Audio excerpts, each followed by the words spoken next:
안녕하세요. 돈 파는 가게 대표사원 김강주입니다. 사람은 무엇으로 살까요? 특히 노후는 어떤 힘으로 살아갈까요? 요즘 준비되지 못한 노후, 특히 재정적인 문제 때문에 어려움을 겪는 사람들이 갈수록 많아지고 있습니다. 그런데 60세, 65세부터 만약 100세를 산다고 하면 그때까지 35년, 40년이죠. 물론 100세가 아니더라도 90세만 잡아도 25년, 30년입니다.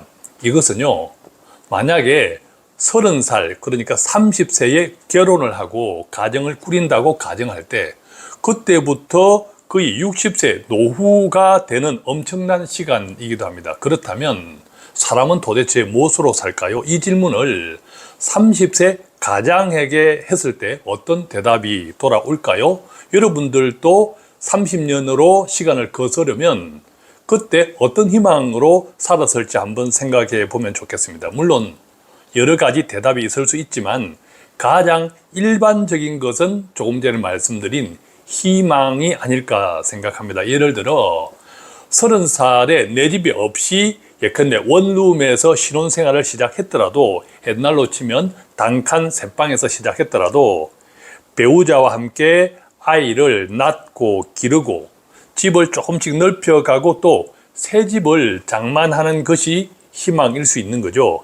그런 희망들이 있기 때문에 비록 오늘이 팍팍하더라도 힘차게 살아왔던 것이 아닐까 생각합니다. 노후도 마찬가지라고 생각합니다.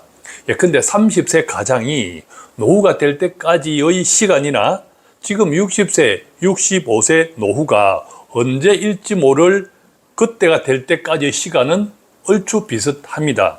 그런데 지금 당장의 형편이 어렵다고 해서 만약에 희망조차 없다면 오늘 살아가는 하루가 너무 힘들지 않겠습니까? 자, 그렇다면 희망, 특히 당장의 형편이 답답한 사람들에게 도대체 희망은 어떻게 만들 수 있을까? 희망을 만드는 것이 가능하기나 할까요? 오늘은 실제 사례를 바탕으로 재정적으로는 답답하지만 재정을 포함해서 새로운 희망을 만들면서 오늘을 힘차게 사는 사람들의 이야기를 함께 나누겠습니다. 첫 번째 사례는요, 50대 중반입니다. 지식산업센터 물린 분들, 투자해서 물린 분들 많죠. 이분도 그런 경우인데 지식산업센터에 투자했다가 물렸습니다. 팔리지도 않고 월세도 잘 나가지 않습니다. 그런데 이 지산에 투자하면서 대출을 2억 원을 대출을 받았습니다. 2억 원에 대한 원리금 상환 비용이 월 200만 원 정도 나가고 있습니다. 그러니까 팔리지도 않고 월세도 안 나가는데 따박따박 매달 이자를 갚아가야 되는 상황, 얼마나 힘들겠습니까? 자, 이분의 소득은 월 500만 원 정도 됩니다.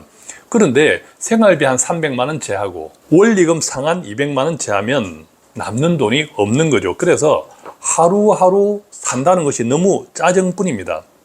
내가 왜 그런 선택을 했나 싶어 자괴감이 밀려올 때면 너무 힘듭니다. 그런데 다행히도 이분에게는 현재 미국 주식이 있습니다. 물론 현재는 원금에서 조금 손해난 상태이지만 이것을 팔면 대충 2억 원쯤 됩니다. 즉 대출을 갚을 수 있는 돈은 된다는 거죠. 만약 여러분이라면 어떤 선택을 하겠습니까? 두 가지 선택이 있습니다. 첫 번째는 현재 보유하고 있는 미국 주식이 앞으로 오를 거야. 그래서 원금 이상 오르기를 바라면서 계속 버텨보는 방법이 첫 번째가 있고, 두 번째는 반대로 비록 조금 손해를 보았지만 미국 주식을 팔아서 빚을 갚는 방법이 있습니다. 그러면 월 소득 500만 원에서 생활비를 제한 나머지 200만 원을 저축할 수 있게 되는 거죠. 구체적으로 보겠습니다. 첫 번째 방법은 어쨌든 미국 주식이 올라야 한다는 전제가 있습니다. 보장이 됩니까? 보장이 되지 않죠. 또한 동시에 현재의 답답한 생활을 계속 해야 합니다. 언제까지 이렇게 살아야 하는지도 알 수 없습니다. 자, 그런데 두 번째 방법은요, 비록 미국 주식을 손해보고 팔아야 하는 아쉬움은 있지만 당장에 부채를 갚을 수 있고 이자가 나가지 않기 때문에 현금 흐름이 단순화되면서 매달 500만 원 소득에서 생활비를 뺀 나머지를 저축 또는 투자하면서 미래를 계획할 수 있습니다. 예컨대 저희 바인 투자자문에서 대표 사원인 저와 함께하는 매달 적금식 ETF에 가입할 수도 있고 다른 여러 가지 수단을 통해서 저축이나 투자를 할 수 있다는 거죠.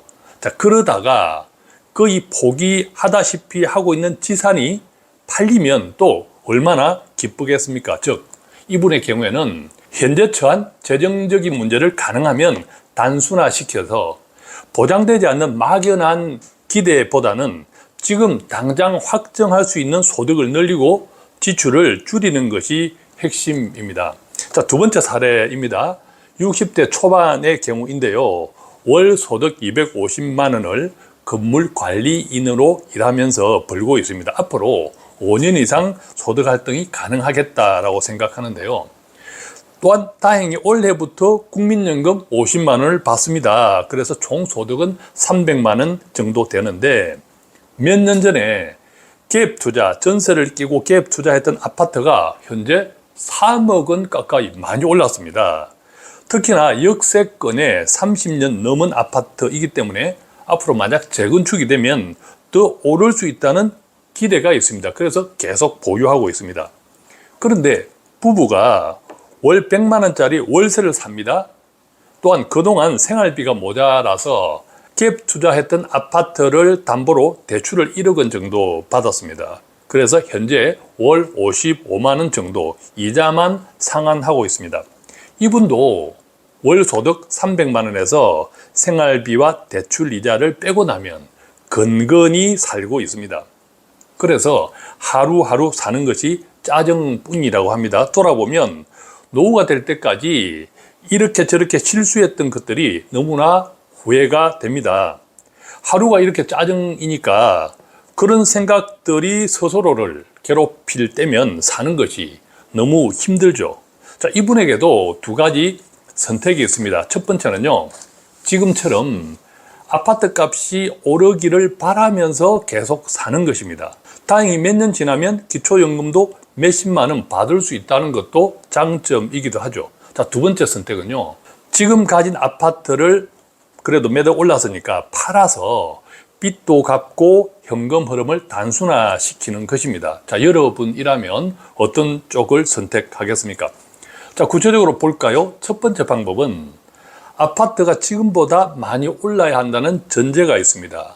또한 동시에 현재의 답답한 생활을 계속해야 합니다. 언제까지 이렇게 살아야 하는지도 알 수 없습니다. 당연히 하루하루가 짜증일 것입니다. 그러면 당연히 건강도 안 좋아집니다. 두 번째 방법은요, 기대 수익을 포기해야 하는 아쉬움은 있습니다. 아파트를 팔아야 하니까. 그러나 아파트를 판 매도 차익에서 대출금을 갚더라도 2억 원 정도 목돈을 질 수 있습니다. 한 3억 원 정도 올랐으니까 대출 1억 원을 빼면 2억 원 정도가 남는 거죠. 그것을 예컨대 저희 바인 투자자문에서 삼성증권을 통해서 운용하는 에그팩토리 배당부 상품, 에그팩토리 시리즈와 같은 월배당 받는 안정적인 상품으로 운용하면 연 5%만 받더라도 배당 소득세를 빼고 매달 70만 원쯤 됩니다. 원금은 원금대로 조금씩 늘어날 수 있습니다. 다행히 이분 같은 경우에는 무주택 기간이 오래되어서 양도세도 거의 없습니다. 또한 월 소득 300만 원 현재 소득에서 생활비 150을 빼고 나면 50만 원이 남는데 거기에 2억 원을 배당부 상품으로 활용해서 배당금 70만 원을 월 합하면 120만 원 정도가 됩니다. 그러면 100만 원 정도를 저축할 수 있죠. 이 돈도 예컨대 저희 바인 투자자문에서 대표 사원인 저와 함께하는 적금식 ETF에 가입할 수도 있습니다. 더구나 몇 년이 지나면 기초연금도 받을 수 있기 때문에 저축을 더 늘리거나 생활의 여유를 더 가질 수 있는 거죠. 자, 한마디로 이렇게 하면 미래를 계획할 수 있다는 뜻입니다. 희망을 가질 수 있다는 뜻입니다. 그렇게 해서 내 돈을 불리는 것이나 지금 가진 아파트 값이 막연히 오르기를 기다리는 것이나 무엇이 다를까요? 오히려 더 확실하지 않을까요? 두 번째 방법이.